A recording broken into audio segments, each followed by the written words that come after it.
ನನ್ನ ತಿರುಮಲೇಶನ ತ್ರಿಗುಣಾತ್ಮಕ ಪ್ರಪಂಚ ಕೃತಿಯ ಈ ಕೃತಿಯಲ್ಲಿ ಪುರಾಣ ಕಥೆಗಳಲ್ಲಿ ದೇಶ ಕಾಲ ಅಂದರೆ ಆ ಪಳಿಯುಳಿಕೆಗಳನ್ನು ನಮ್ಮ ದೇಶದಲ್ಲಿ ಇವತ್ತು ಕಾಣಬಹುದು. ಏನು ಬರೆದಿದ್ದೀನಿ ನೋಡೋಣ. ಹಿಂದೂ ಧರ್ಮವನ್ನು ಆಳವಾಗಿ ಅಧ್ಯಯನ ಮಾಡಿದ ಕೃತಿ ಅಂತ ನಾನು ಸಾರಿ ಹೇಳುತ್ತೇನೆ. Is in my open challenge. Bhagavad Gita ಹೇಳೋದೇ ತ್ರಿಗುಣಾತ್ಮಕ ತತ್ವ ಅಂತೀನಿ. ಇತ್ತು ಈ ನಮ್ಮ ಭಾರತದ ಪುಣ್ಯ ಭೂಮಿಗೆ ಮೊದಲು ಭರತ ವರ್ಷ ಎಂಬ ಹೆಸರು ಇತ್ತು. ಭರತ ಗಂಡ ಅಂತಲೂ ಹೇಳ್ತಾ ಇದ್ರು. ಅದು ಹಿಂದೂ ಧರ್ಮಾಚರಣೆಗಳಲ್ಲಿ ಕೌಟುಂಬಿಕ, ಇಷ್ಟಾರ್ಥ ಹಾಗೂ ಸಾರ್ವತ್ರಿಕ ಶಾಂತ್ಯಾರ್ಥವಾದ ಮಂಗಳ ಕಾರ್ಯಾರಂಭಗಳ ಸಂದರ್ಭದಲ್ಲಿ ಪೂರ್ವಭಾವಿಯಾಗಿ ಸಂಕಲ್ಪ ಮಾಡುವಾಗ ಭರತ ಗಂಡೆ, ಭರತ ವರ್ಷೆ, ಪ್ರಥಮ ಪಾದೆ ಎಂದು ದೇಶ ಕಾಲವನ್ನು ಹೇಳುವುದು ವಾಡಿಕೆಯಲ್ಲಿದೆ. ಈಗ ಎಷ್ಟನೇ ಪಾದದಲ್ಲಿದೆಯೋ ಈ ಕಲಿಯುಗ? 4 ಪಾದಗಳಲ್ಲಿ ಕಲಿಯುಗ ಮುಗಿಯುತ್ತೆ ಅಂತ ಹೇಳ್ತಾರೆ. ಆ 4ನೇ ಪಾದದಲ್ಲಿ ಪರಿವರ್ತನೆ 1 ಶತಮಾನದಲ್ಲಿ ಹೆಚ್ಚು ಸಹಿಸಿಕೊಳ್ಳಲು ಅಸಾಧ್ಯವಾದ ನೀಚ ಸಂಸ್ಕೃತಿಯನ್ನು ನಾವು ಕಾಣ್ತಾ ಹೋದರೆ, ದುರಾಶೆ, ಧನಕಾಮನೆಗಳ ದುರಾಶೆ, ಹೇಗಾದರೂ ದೊಡ್ಡ ಮಾಡಬೇಕು ಹಾಗೆ 1 ಶತಮಾನದಲ್ಲಿ ನಾವು ಕಂಡ್ರೆ, ಇನ್ನೊಂದು ಶತಮಾನದಲ್ಲಿ ಉಚ್ಚ ಸಂಸ್ಕೃತಿಯನ್ನು ಕಾಣಬಹುದು. ಅದು ನೀಚ ಸಂಸ್ಕೃತಿ, ಉಚ್ಚ ಸಂಸ್ಕೃತಿ. ಆದರೆ ಎಲ್ಲ ಕಾಲದಲ್ಲೂ ಕೆಟ್ಟದ್ದು ಹೆಚ್ಚು ಇದ್ದೇ ಇರುತ್ತೆ. ಕೆಟ್ಟದ್ದು ಹೆಚ್ಚು ಇರುವುದರಿಂದಲೇ ಒಳ್ಳೆಯದಕ್ಕೆ ಬಹಳ ಬೆಲೆ, ನೈತಿಕತೆಗೂ ಒಂದು ನೆಲೆ ಅಲ್ಲವೇ? ಹೇಳಿ ಸ್ನೇಹಿತರೆ, ನಿಮ್ಮ ಆತ್ಮ ಶೋಧನೆ ಮಾಡಿಕೊಂಡು ಹೇಳಿ ಅಲ್ಲವೇ? ನಮ್ಮೊಳಗೊಬ್ಬ ಇದ್ದಾನೆ, ತಪ್ಪು ಅಪ್ಪುಗಳನ್ನು ಸದಾ ಹೇಳ್ತಾ ಇರ್ತಾನೆ ಅಲ್ಲವೇ? ಪ್ರಥಮ ಪಾದೆ ಎಂದು ದೇಶ ಕಾಲವನ್ನು ಹೇಳ್ತಾರೆ. ಉತ್ತರ ಭಾರತದಿಂದ ವಿಂಧ್ಯ ಪರ್ವತದವರೆಗೆ ಆರ್ಯಾವರ್ತ ಎಂದು ಹೇಳಲ್ಪಟ್ಟಿದೆ. ವಿಂಧ್ಯ ಪರ್ವತದಿಂದ ದಕ್ಷಿಣದವರೆಗೆ ಅನಾರ್ಯಾವರ್ತ ಎಂಬುದಾಗಿ ಹೇಳಲ್ಪಟ್ಟಿದೆ. ಆಗ ಹೆಂಡಸರಿಗೆ ಆರ್ಯ, ಹೆಂಗಸರಿಗೆ ಆರ್ಯೆ ಎಂದು ಗೌರವಯುತವಾಗಿ ಸಂಬೋಧನೆ ಮಾಡ್ತಾ ಇದ್ದರು ಆ ಕಾಲದಲ್ಲಿ. ಆರ್ಯರು ಎಲ್ಲಿ ಹೊರಗಿನಿಂದ ಬಂದವರಲ್ರಿ, ಅದು ಬ್ರಿಟಿಷರ ಪ್ರಾಗೈತಿಹಾಸ. ಎಲ್ಲಿಂದ ಬಂದರು? ಮಧ್ಯ ಏಷ್ಯಾದಿಂದ ಬಂದ್ಬಿಟ್ರು.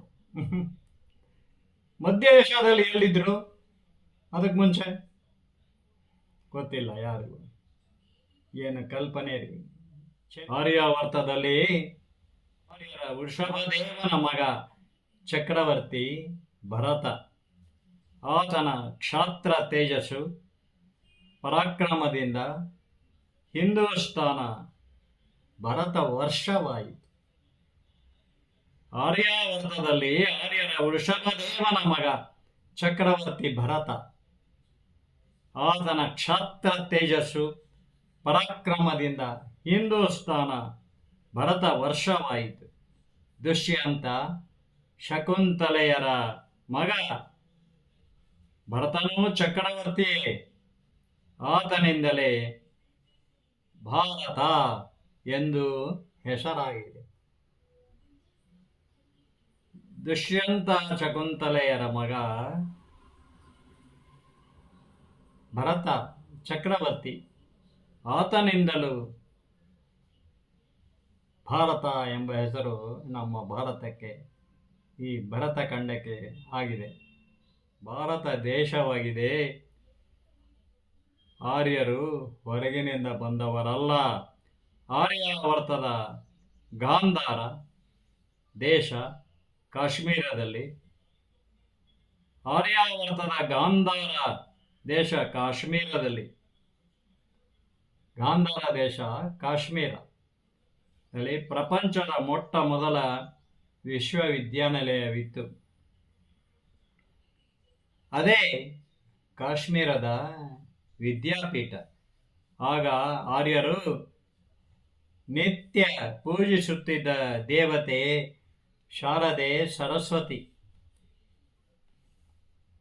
ಆರ್ಯರ ಕುಲವು ಸಿಂಧೂ ನದಿಯ ಪ್ರದೇಶವೂ ಸೇರಿದಂತೆ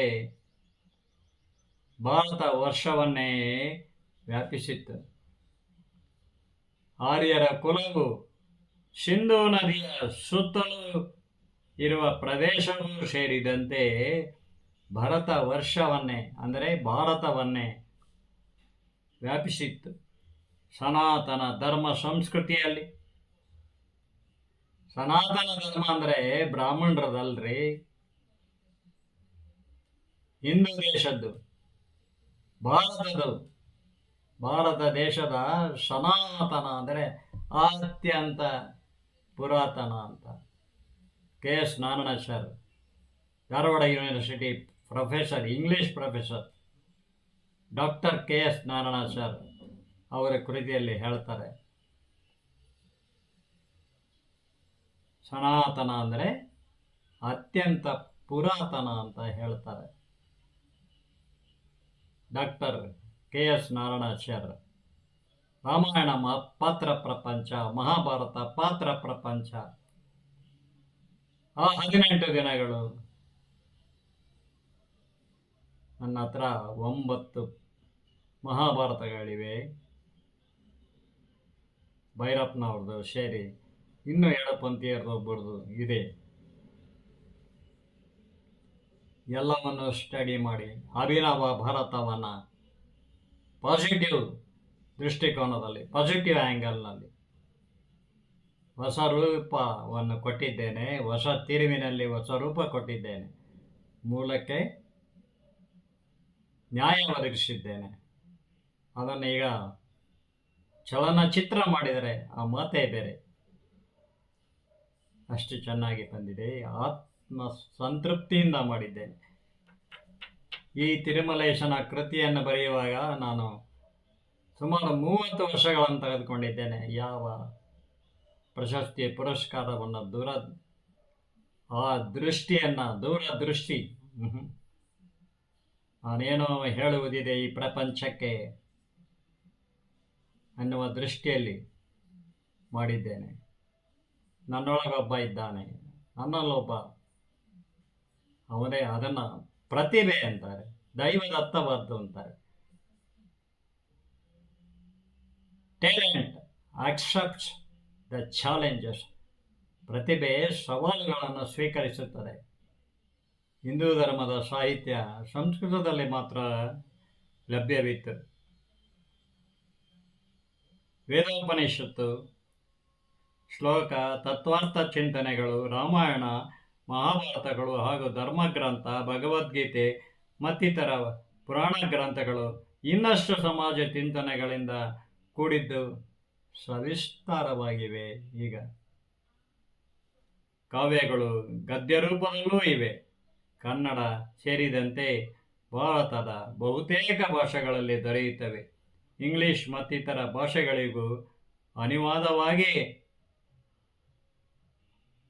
ಅನುವಾದವಾಗಿ ಆನ್ಲೈನಲ್ಲೂ ಇವೆ.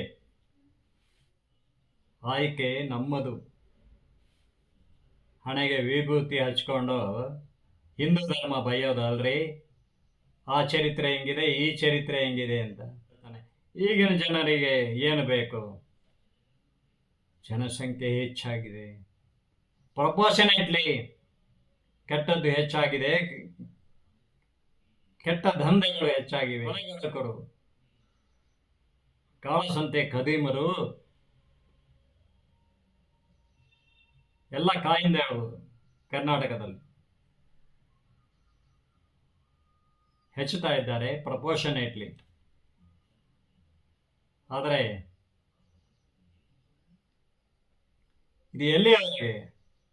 ಪರಿವರ್ತನೆ ಜಗದ ನಿಯಮ. ನಾವಾಗಲೇ ಹೇಳ್ದಂಗೆ 1 ಶತಮಾನ ಆಗಿದ್ರೆ ಇನ್ನೊಂದು ಶತಮಾನ ಆಗಿರ್ತದೆ. ಸಾಕ್ರಟೀಸ್ ಏನು ಹೇಳಿದ್ನ 21ನೇ ಶತಮಾನ ಹೇಗಿರ್ತದೆ ಅಂತ ನನ್ನ ಅಭಿನವ ಭಾರತ ಮುನ್ನುಡಿಯಲ್ಲಿ ಹೇಳಿದ್ದೇನೆ, ಪ್ರಸ್ತಾವನೆಯಲ್ಲಿ. ಹಾಗಿದೆ ಇವತ್ತು. ಯಾವ ಅಶ್ಲೀಲ ಪ್ರದರ್ಶನ ನಾಟಕಗಳನ್ನು ಮಾಡ್ತಾ ಇದ್ದರೋ ಗ್ರೀಸ್ನಲ್ಲಿ, ಅದನ್ನು ಅವನು ವಿರೋಧ ಮಾಡ್ತಾನೆ. ನಿಮಗೆಲ್ಲ ಗೊತ್ತಿರ್ಬೋದು ಭಾಳಷ್ಟು ಜನಕ್ಕೆ, ಅಥವಾ ಈ ಜನ್ರೇಷನಿಗೆ ಗೊತ್ತೇ ಇಲ್ಲ, ಕೆಲವರಿಗೆ ಭಾಳಷ್ಟು ಜನಕ್ಕೆ ಗೊತ್ತಿಲ್ಲ. ಅವನಿಗೆ ಸೆರೆಗೆ ಹಾಕಿ ವಿಷ ಕುಡಿಸ್ತಾರೆ. ಆದರೆ ಅವನೇನು ಹೇಳ್ತಾನೆ ಸಾಯುವಾಗ, 21ನೇ ಶತಮಾನದಲ್ಲಿ ಸ್ವಚ್ಛಂದ ಪ್ರವೃತ್ತಿಯನ್ನು ತೆರೆ ಮೇಲೆ ನೋಡ್ತೀರಾ, ನಾಟಕಗಳಲ್ಲಿ ನೋಡ್ತೀರಾ ಅಂತ ಹೇಳ್ತಾನೆ. ಎಂಥ ಸತ್ಯವಾದ ಮಾತು, ಸಜ್ಜನರಾಡಿದ ಮಾತು ಶಿಲಾಶಾಸನದಂತೆ ಸರ್ವಜ್ಞ ಅಂತ. ಜೈ ಭೀಮ್. ಏನ್ರಿ, ನಿಮ್ಮ ಹೃದಯವನ್ನು ಮುಟ್ಕೊಂಡು, ಆತ್ಮವನ್ನು ಮುಟ್ಕೊಂಡು ಅಂಬೇಡ್ಕರ್ನ ಮಾತ್ರ ಪೂಜೆ ಮಾಡ್ತಾ ಇದ್ದೀವಿ ನಮ್ಮ ಮನೆಯಲ್ಲಿ. ನಮ್ಮೂರಲ್ಲಿರೋ ದೇವಸ್ಥಾನಕ್ಕೆ ಹೋಗಿ ನಾವು ದೇವರ ಅಪ್ಪಣೆ ಕೇಳಲ್ಲ. ಅಲ್ಲಿ ಕೇಳ್ತಾ ಇರೋರಿಗೆಲ್ಲ ನಾವು ಓಡಿಸ್ಬಿಟ್ಟಿದ್ದೀವಿ ದೇವಸ್ಥಾನದಿಂದ. ನಮ್ಮೂರಲ್ಲಿ ದೇವಸ್ಥಾನನೇ ಇಲ್ಲ, ರಾಮಂದು ಇಲ್ಲ, ಕೃಷ್ಣನೊಂದು, ಆಂಜನೇಯಂದು ಇಲ್ಲ ಅಂತ ಏರೆತ್ತಾಟ್ಕೊಂಡು ಹೇಳ್ರಿ ನೋಡೋಣ. ಒಳಗೊಂದು ಹೊರಗೊಂದು ಮಾಡಬಾರದು. ಮುಗ್ಧರು ಕಂಡ ದೇವರು ಅದೆಷ್ಟು ದೊಡ್ಡವನು, ದಡ್ಡರು ಮುಗ್ಧರು ಕಂಡ ದೇವರು ಅದೆಷ್ಟು ದೊಡ್ಡವನು. ಆ ಕಲ್ಲು ದೇವರ ಮೇಲೆ ಅಪ್ಪಣೆ ಕೇಳ್ತಾರಲ್ಲ, ಅದನ್ನು ಈ ಕೃತಿಯಲ್ಲಿ ನಾನು ನಮೂದಿಸಿದ್ದೇನೆ. ಮನುಸ್ಮೃತಿಯನ್ನ ಅಂಬೇಡ್ಕರ್ ಸುಟ್ರು ಏನ್ರಿ, ಅವರ ಜೀವನ ಚರಿತ್ರೆಯಲ್ಲೂ ಅದನ್ನು ತುರುಕಿದ್ದಾರೆ. ಕುವೆಂಪು ಯೂನಿವರ್ಸಿಟಿ ಡಾಕ್ಟರ್ ಜಯಚ ಲಕ್ಕಪ್ಪಗೌಡ ಅವರ ಕೃತಿ ದಲಿತ ಸೂರ್ಯದಲ್ಲಿ ಅದಿಲ್ಲ. ನಾನಾಗಲೇ ಹೇಳ್ದಂಗೆ ಏನು ಬೇಕಾದ್ರೆ ಮಾಡ್ತಾರೆ. ಯಾವುದಕ್ಕೋಸ್ಕರ? ಅದರ ಹಿಂದೆ ಏನಿದೆ? Are they have been sold out? Or their channels have been sold out? ಎನ್ನೋ ಪ್ರಶ್ನೆ ಬಂದೇ ಬರ್ತದೆ. ಸರಿಕರಲ್ಲಿ, ಸ್ನೇಹಿತರ ನಡುವೆ, ನಮ್ಮಂಥ ವಯಸ್ಸಾದವರ ನಡುವೆ, ತಿಳಿದವರ ನಡುವೆ. ಈಗೆಲ್ಲಿದ್ದೀರಿ ಆ ಕಾಲದ ಅಸ್ಪೃಶ್ಯತೆ? ಎಲ್ಲ ಒಂದು ದೇವಸ್ಥಾನದಲ್ಲಿದ್ದರೆ ಅಲ್ಲಿ ಹೋಗಿ ನೀವು ಸರಿ ಮಾಡಿ ಅವ್ರಿಗೆ ತಿಳುವಳಿಕೆ ಹೇಳಿ. ರಾಮಾನುಜಾಚಾರ್ಯರ ಕಾಲದಲ್ಲೇ ಅಸ್ಪೃಶ್ಯತೆ ಹೊರಟಾಯಿತು.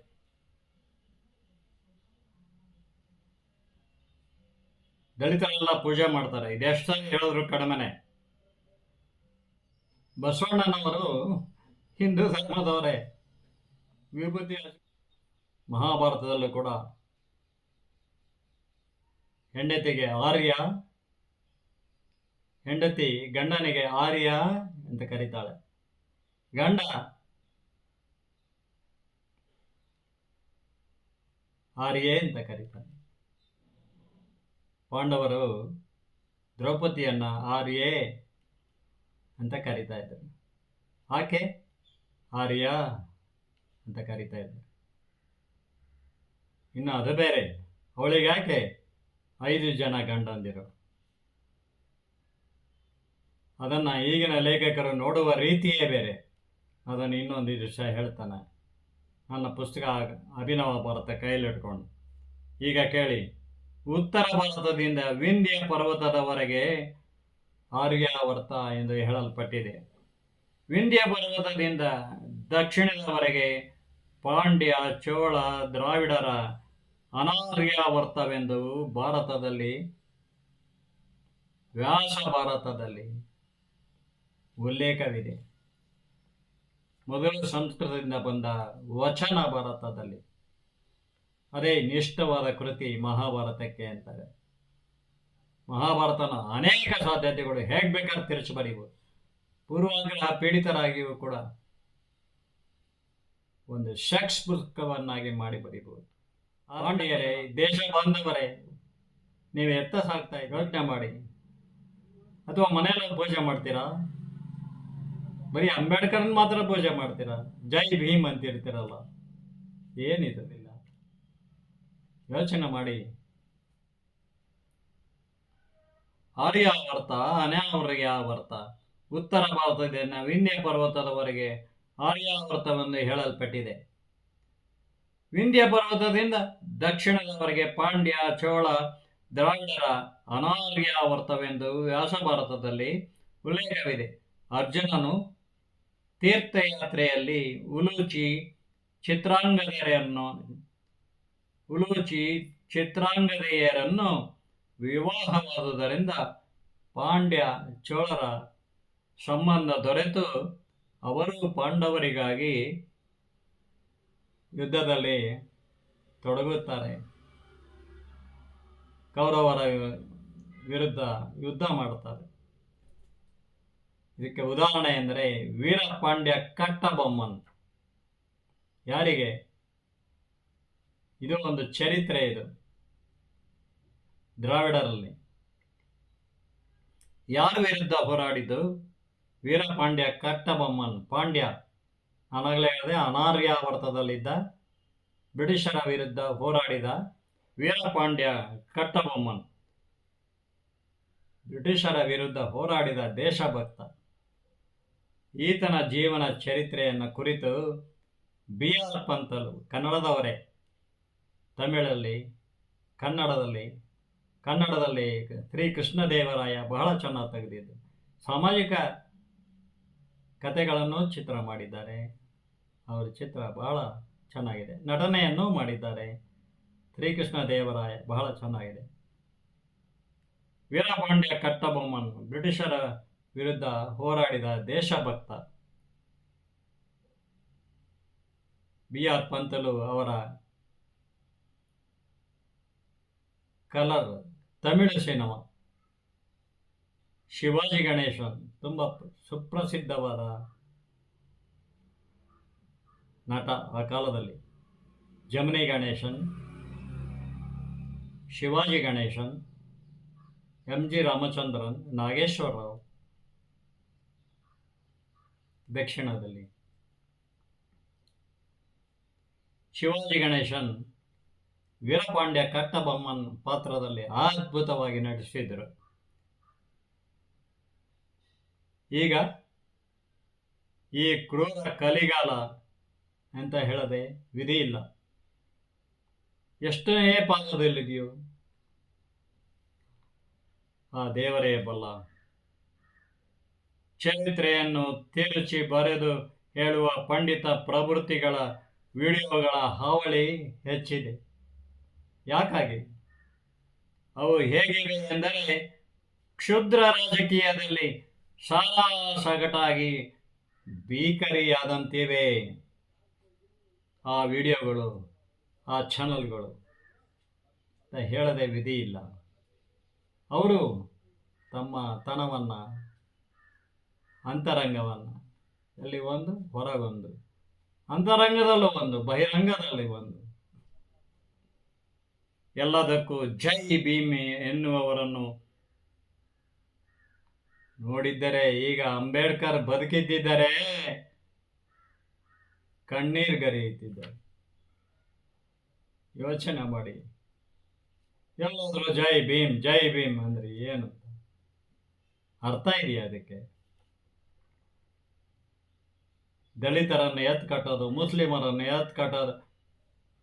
ನಾನು ಹಿಂದಿನ ಕೀರ್ತನೆಯಲ್ಲಿ ಬರೆದಿದ್ದೇನೆ, ರಾಮ ಮಂತ್ರವ ಜಪಿಸೋ, ನಮ್ಮ ಒಡೆಯುವ ಆ ಮಂತ್ರ ಈ ಮಂತ್ರ ಜಪಿಸಿ ಕೆಡಲು ಬೇಡ, ನಮ್ಮ ಒಡೆದು ಆಳುವ ಮಂತ್ರ ಜಪಿಸಿ ಕೆಡಲು ಬೇಡ ಅಂತ ಅಂಬೇಡ್ಕರ್ ಇದ್ದಿದ್ರೆ ಕಣ್ಣೀರ್ಗರಿಯರು. ಈಗಂತೂ ಬುದ್ಧ ಬಸವ ಎಂದು ಬೊಬ್ಬಿರುವುದು ಮಾತನಾಡುವವರ ಕಂಡು ಭಾರತಾಂಬೆ ಸುಮ್ಮನಿರುವಳೆ. ಎಲ್ಲಿಯವರೆಗೆ ಅವಳ ಕ್ಷಮೆಯಾದರೈತ್ರಿ? ಈಗಂತೂ ಬುದ್ಧ ಬಸವ ಎಂದು ಬೊಬ್ಬಿರುವುದು ಅರ್ಥಹೀನವಾಗಿ. ಬಸವಣ್ಣನವರಿಗೆ ಯಾರು ನಿಷ್ಠೆಯಿಂದ ಇದ್ದಾರ? ಮಾನವತಾವಾದಿ ಬ್ರಾಹ್ಮಣರವರು ಮೂಲತಃ. ಬಸವಣ್ಣನವರು ಲಿಂಗಾಯತ ಧರ್ಮ ಮಾಡಿದ್ರ, ವೀರಶೈವ ಧರ್ಮ ಮಾಡಿದ್ರ? ಲಿಂಗಾಯತ ಧರ್ಮವನ್ನು ಮಾಡಿದವನು ಪಂಚಾಚಾರ್ಯ ಎನ್ನ. ಮಾದಿಗರಿಗೆ ಮತ್ತೆ ಬ್ರಾಹ್ಮಣರಿಗೆ ಸಂಬಂಧವನ್ನು ಬೆಳೆಸಿ ಮದುವೆ ಮಾಡ್ತಾರೆ ಬಸವಣ್ಣವರು. ಕ್ರಾಂತಿಕಾರಿ ಅನಿಸ್ತಾರೆ. ಎರಡು ತಲೆ ಹಾವಿರುಗಳು ಆಗಬಾರ್ದು ಅಂತ ಹೇಳ್ತಾರೆ ಅಂಥವರಿಗೆ. ಅಲ್ಲೂ ಹಿಂಗೆ ಎಲ್ಲ ಹಿಂಗೆ, ಒಳಗೊಂದು ಹೊರಗೊಂದು ಅಂತ. ಎಲ್ಲಿಯವರೆಗೆ ಈ ಭೂಮಿ ಕ್ಷಮೆಯ ಧರಿತ್ರಿ ನೋಡ್ತೀರಿ, ಮುಂದೆ ಏನು ನಡೆಯಬೇಕೋ ಅದು ನಡೆದೇ ತೀರುತ್ತದೆ. ಶ್ರೀಕೃಷ್ಣ ಹೇಳುವ ಹಾಗೆ ಈಗ ನಡೆಯುವುದು ಒಳ್ಳೆಯದಕ್ಕೆ. ಯಾಕೆ ಯಾರು ಜಾಗೃತರಾಗ್ತಾ ಇದ್ದಾರೆ? ಸತ್ತಂತಿರುವವರನ್ನು ಬಡಿದೆಬ್ಬಿಸು. ಯೋಚನೆ ಮಾಡಿ ಹಿಂದೂಗಳೇ, ನಾವೆಲ್ಲರೂ ಹಿಂದೂಗಳೇ. ಸರ್ವಧರ್ಮ ಸಹಿಷ್ಣುತೆ ಹಿಂದೂ ಧರ್ಮದ ಮೂಲ ಮಂತ್ರ. ಇದನ್ನು ಎಲ್ಲರೂ ಅರ್ಥ ಮಾಡ್ಕೋಬೇಕು. ಹಿಂದೂ, ಮುಸ್ಲಿಂ, ಕ್ರೈಸ್ತರು ಎಲ್ಲರೂ, ಜಾತಿ ಜನಾಂಗದವರು ಎಲ್ಲರೂ ಅರ್ಥ ಮಾಡ್ಕೋಬೇಕು. Unity in diversity is Indian culture. Hindu culture. ಧರ್ಮ ಅಂದರೆ ಏನು? ಯಾವುದು ಗುಣಗೌರವವಾದ ಕರ್ಮವೋ, ಗುಣಗೌರವವಾದ ಕರ್ಮ ಅದು ಸತ್ವ ಗುಣದಲ್ಲಿ ಮಾಡಿದ್ದು, ಅದು ಧರ್ಮ ರೀ. ಅದನ್ನು ದೇವರು ಮೆಚ್ತಾನೆ. ಧರ್ಮ ಅಂದರೆ ಜಾತಿ ಅಲ್ಲ. ಮುಸ್ಲಿಂ ಧರ್ಮ, ಕ್ರಿಶ್ಚಿಯನ್ ಧರ್ಮ, ಹಿಂದೂ ಧರ್ಮ, ಸಿಖ್ಖರ ಧರ್ಮ, ಆಚರಣೆಯಲ್ಲಿ ಬೇರೆ ಬೇರೆ ಧರ್ಮ. ಧರ್ಮ ಗುಣಗೌರವದಿಂದ ಕೂಡಿರ್ತದೋ ಅದು ಧರ್ಮ. ಧರ್ಮ ನಿರತರು ಭಾರತದ ಜನ. ಸರ್ವೇ ಜನ ಸುಖಿನೋ ಭವಂತು ಅಂತ ಹಿಂದೂ ಧರ್ಮ. ನಿಮಗೆಲ್ಲರಿಗೂ ನನ್ನ ಈ 4 ಮಾತುಗಳು ಹಿಡಿಸಿವೆ ಅಂತ ನಾನು ಭಾವಿಸಿದ್ದೇನೆ. ಲೈಕ್ ಮಾಡಿ, ಹಿಡಿಸದೆ ಹೋದರೆ ಕಮೆಂಟ್ ಮಾಡಿ. ನಿಮಗೇನು ಅನಿಸ್ತದೆ ಅದನ್ನು I am ready to reply. ನಾನು ಉತ್ತರ ಕೊಡಲಿಕ್ಕೆ ಸಿದ್ಧನಿದ್ದೇನೆ. ಕೇಳಿ, ತಿಳ್ಕೊಳ್ಳಿ. ನನ್ನ ಜೀವನವನ್ನೇ ಇದಕ್ಕೆ ಅರ್ಪಿಸಿದ್ದೇನೆ. ನನ್ನ ಕುಟುಂಬದ ಕಡೆ ಗಮನ ಇಟ್ಟುಕೊಂಡು ತಂತ್ರಜ್ಞಾನದಲ್ಲೂ ಕೆಲಸ ಮಾಡಿದ್ದೇನೆ ಅಂತ ಹೇಳಿದ್ದೇನೆ. ನಿಮಗೆ ಸ್ಟಡಿ ಮೆಟೀರಿಯಲ್ ಬೆಳೆದು ಸಮಾಜಕ್ಕೆ ಉಪಯುಕ್ತವಾದ ಕೆಲಸವನ್ನು ಮಾಡಿದ್ದೇನೆ. ನಾನು ಈಗ ಈ ಪ್ರಪಂಚದಿಂದ ಹೋದರೂ ಕೂಡ ಏನು ಅನಿಸ್ತದೆ ನನಗೆ? ಸಮಾಜವೇ ನನ್ನ ಋಣದಲ್ಲಿದೆ ಅನಿಸುತ್ತದೆ ಹೊರತು ಸಮಾಜದ ಋಣ ನಾನು ತೀರಿಸಿದ್ದೇನೆ. ಕೌಟುಂಬಿಕವಾಗಿಯೂ ಕೂಡ ನಾನು ಮಾಡಬೇಕಾದ ಕರ್ತವ್ಯವನ್ನು ದೇವರು ಮೆಚ್ಚುವ ಹಾಗೆ ಮಾಡಿದ್ದಾನೆ. ಎಲ್ಲವನ್ನು ನಡೆಸ್ಕೊಟ್ಟಿದ್ದಾನೆ ಅಂತಲೂ ನಾನು ಭಾವಿಸಿದ್ದೇನೆ. ಇಲ್ಲ, ಅವನು ನಡೆಸ್ಕೊಡದೇ ಇದ್ದರೆ ಏನೂ ನಡೆಯಲ್ಲ. ಪ್ರಯತ್ನ ನಮ್ಮದೇ.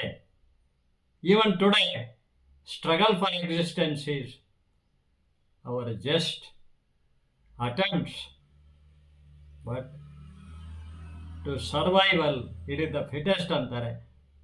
To survive is the compassion of that God. ದೇವರೆಲ್ಲರಿಗೂ ಒಬ್ಬನೇ. ನಾಮಕೋಟಿ ರೂಪಾತಿಶಯಗಳಲ್ಲಿ ಕರಿತೇವೆ ನಾವು ಹಿಂದೂ ಧರ್ಮದಲ್ಲಿ.